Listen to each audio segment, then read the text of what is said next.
વડોદરા જિલ્લાના ડભોઈ નગરપાલિકા વિસ્તારમાં રસ્તાઓની હાલત અત્યંત બિસ્માર બનતા રોડમાં ખાડા છે કે ખાડામાં રોડ તે ઓળખવું મુશ્કેલ બની ગયું છે. નગરજનોએ સ્થાનિક ચૂંટણીમાં ખોબો ભરીને મત આપી કોંગ્રેસને સત્તા સોંપી પરિવર્તન આણ્યું હતું, પરંતુ શાસન બદલાયા છતાં પ્રાથમિક સુવિધા સમાન રસ્તાઓ ન સુધરતા પ્રજાના તીવ્ર આક્રોશ જોવા મળી રહ્યો છે. અને ખાસ કરીને મહોડી ભાગોળ, એસટી ડેપો રોડ, જનતાનગર, નવી નગરી, રાણાની હોટલથી સ્ટેશન રોડ, સ્ટેટ બેંક વિસ્તાર અને કાજીવાડ મસ્જિદ આસપાસના ધમધમતા વિસ્તારોમાં મસમોટા ખાડા પડતા વાહન ચાલકો સ્લીપ થઈને ઇજાગ્રસ્ત થઈ રહ્યા છે. તંત્ર દ્વારા વારંવારની રજૂઆતો બાદ માત્ર દેખાડો કરવા ખાતર માટી કે સારું નાખીને વેઠ ઉતારવામાં આવે છે, જે વરસાદ અને વાહનોની અવરજવરથી ધોવાઈ જાય છે.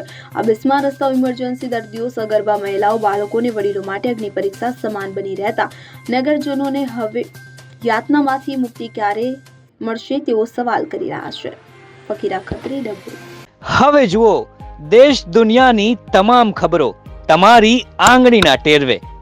ઉઠાવો મોબાઈલ અને ગૂગલ પ્લે સ્ટોર પરથી ડાઉનલોડ કરો અમારી CN24 ન્યૂઝ મોબાઈલ એપ.